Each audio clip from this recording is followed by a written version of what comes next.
नमस्कार दर्शकों, live time TV में आपका स्वागत है। और ये जो आप तस्वीरें देख रहे हैं विधानसभा के बाहर की है, जहां पर मल्टीटास्क वर्कर पहुंचे हैं। इनकी कुछ मांगे हैं और ये मुख्यमंत्री से मिलने के लिए आज यहां पर पहुंचे। इनकी क्या मांगे हैं वो इनसे जानेंगे, लेकिन काफ़ी तादाद में आज यहां पर मल्टीटास्क वर्कर विधानसभा पहुंचे हैं। बजट सत्र लगा हुआ है और उनकी क्या डिमांड्स है इनसे जानेंगे।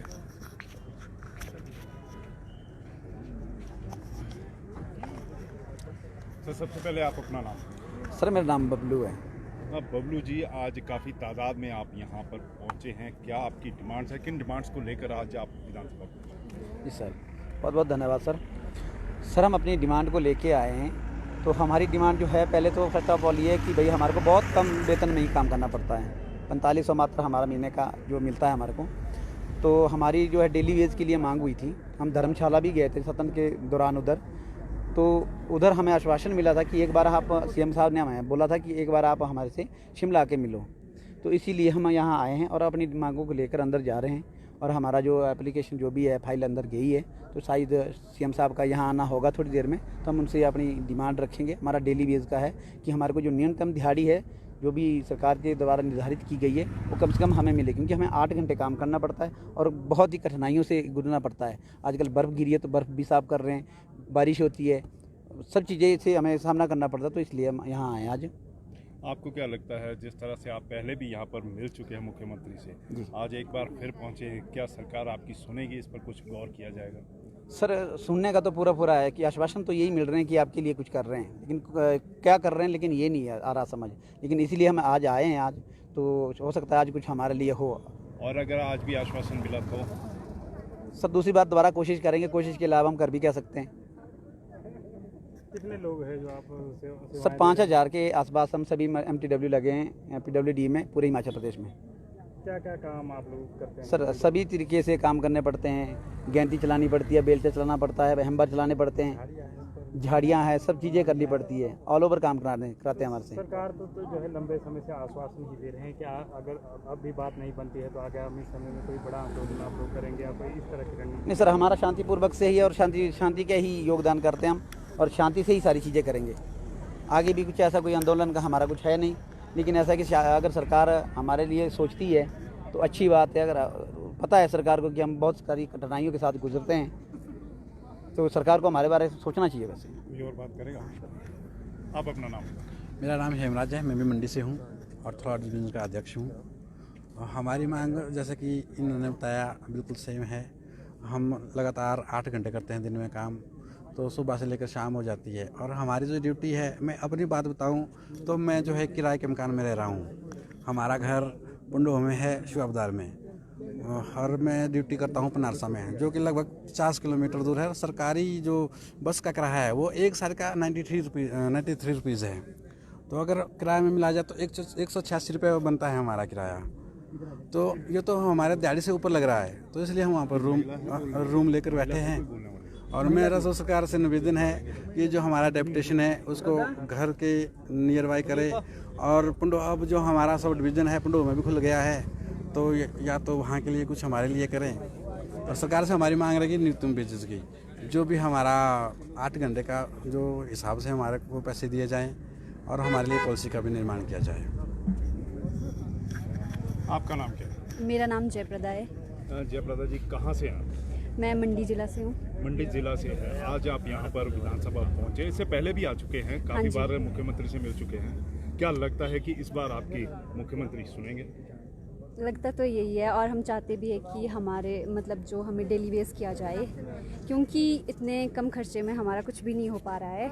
लोग काफ़ी दूर दूर से मतलब जो जहाँ पे जॉब करते हैं वहाँ वो किराए पे रह रहे हैं और वो भी नहीं दे पा रहे हैं, और उनको तो रूम छोड़ने तक की बारी आती है। और हम हर सिचुएशन में काम करते हैं, बर्फ़ हो, बारिश हो, या फिर कोई भी सिचुएशन हो। इमरजेंसी भी हम देते हैं, उसकी भी हमें छुट्टियां नहीं मिलती है। और उसके बाद जो मतलब हमारे मतलब सरकार से हाँ कुछ भी नहीं मिलता। कुछ भी नहीं मिलता है हमें। और एक्स्ट्रा वर्क भी करते हैं हमारे बॉयज़, सुबह 7:30 बजे से जाते हैं और शाम को 8-9 बजे घर पहुंचते हैं, उसकी भी कोई एक्स्ट्रा फीस नहीं मिलती है। कितना मुश्किल हो रहा है, क्योंकि जिस तरह से बात की जाए कि वेतन भी काफ़ी कम मिलता है और कई दूर दूर जाकर काम कर रहे हैं तो कितना मुश्किल होता है क्या उस वेतन में गुजर बसर करना? बिल्कुल भी नहीं, उतने से वेतन पे तो कुछ भी नहीं होता है। 150 क्या होता है? 150 दिहाड़ी में क्या होता है? एक जब हम कहीं कुछ लेने जाते खरीदने जाते हैं, मतलब अगर कोई सामान ले वो भी नहीं आता है, तो हमारा यही है कि भाई हमें डेली वेज किया जाए। जिस तरह से घर पर भी आप रह रहे हैं तो घर वाले क्या बोलते हैं, कितनी मुश्किलों का सामना वहाँ पर करना पड़ रहा है?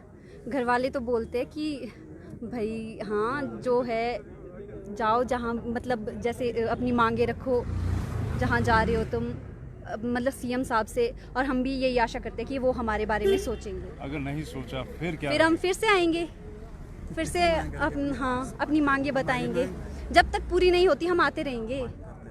हाँ जी।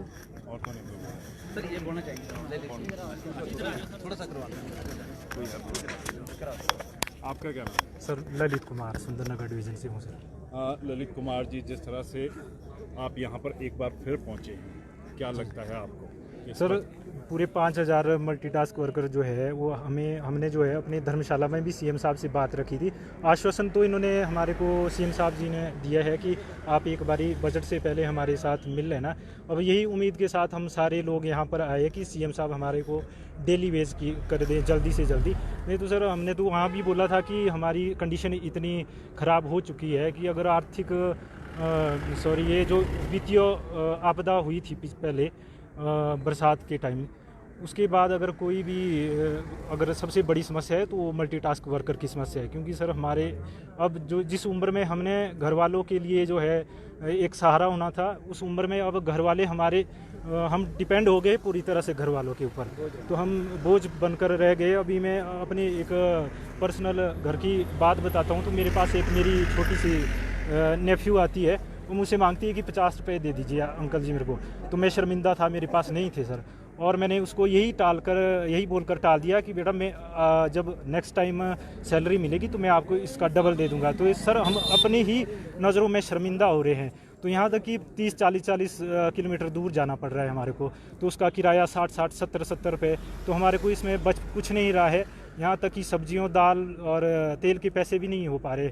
यहाँ से डिपो में जाए राशन, वहाँ के पैसे नहीं है, दुकानदार हमारे को बिल्कुल मना कर रहे हैं राशन देने के लिए, पैसे नहीं है। सैलरियाँ 6-6 महीने से अटक रही है, 6 महीने के बाद भी सरकार जो है पूरी सैलरी नहीं दे रही है, 1 महीने की दे रही है। तो उससे तो हमारा कोई कुछ भी नहीं गुजारा हो रहा है। तो हम तो सीएम साहब से यही डिमांड रखते हैं कि जितने जल्दी से जल्दी हो सके हमारे को डेली वेज किया जाए। और ये मैं सिर्फ हमारी 5000 मल्टीटास्क वर्कर की बात नहीं है, ये हमारे पूरे फैमिली की बात भी है।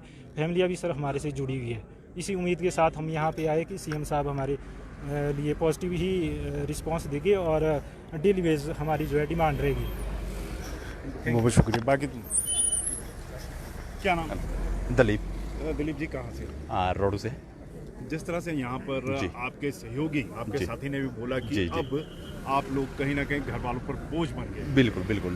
तो क्या कहना चाहेंगे आज, क्या उम्मीद है आपको सुख से? PWD जो मल्टीटास्क वर्कर्स हैं उनकी स्थिति आजकल दयनीय हो चुकी है। आज की डेट में दयनीय किस लिए हो चुकी है? 8 से 10 घंटे की ड्यूटी करनी पड़ रही है और मात्र 4500 रुपये महीना सैलरी मिलती है, जो कि 150 रुपये दिन का बैठता है। अब इस महंगाई के दौर में दिन का 150 रुपये, इसमें क्या बनता है? इसमें गुजारा करना बहुत मुश्किल है। अब हम बहुत उम्मीदों के साथ आए हैं कि सीएम साहब हमारे लिए कुछ ना कुछ करेंगे। यहाँ हिमाचल की नॉर्थ डिस्ट्रिक्ट से जो हमारे साथी आए हैं वो इसी उम्मीद के साथ आए हैं कि कुछ ना कुछ सकारात्मक परिणाम हमारे को देखने को मिलेंगे यहाँ से। अगर यहाँ से फिर सकारात्मक परिणाम नहीं जी। मिलते, जी। केवल आश्वासन, जी। फिर क्या? हम कोशिश करते रहेंगे, कोशिश हम जारी रखेंगे जब तक हमारे लिए अच्छी नीति और हमारी सैलरी में बढ़ावा और हमारे लिए अन्य जो अधिकार दिए जाते हैं कर्मचारी को वो नहीं दिए जाते हैं। तो आपने यहाँ पर देखा कि सैकड़ों की संख्या में यहाँ पर मल्टीटास्क वर्कर आए हैं और उम्मीद पर आए हैं कि सुक्खू सरकार उनके लिए कुछ करेगी, वेतन में बढ़ोतरी करेगी, क्योंकि इनका साफ तौर पे कहना है कि अब ये कहीं ना कहीं इस वेतन में घर वालों पर बोझ बन चुके हैं। अब देखना है कि सुक्खू सरकार यानी कि मुख्यमंत्री सुखविंदर सिंह सुक्खू इनकी कितनी सुनते हैं और क्या इन्हें कहा जाता है। जो भी इस खबर में अपडेट होगी हम आपसे साझा करेंगे, लेकिन अभी तक के लिए इतना ही। फिर मिलेंगे नई खबर, नई जानकारी के साथ। तब तक के लिए धन्यवाद।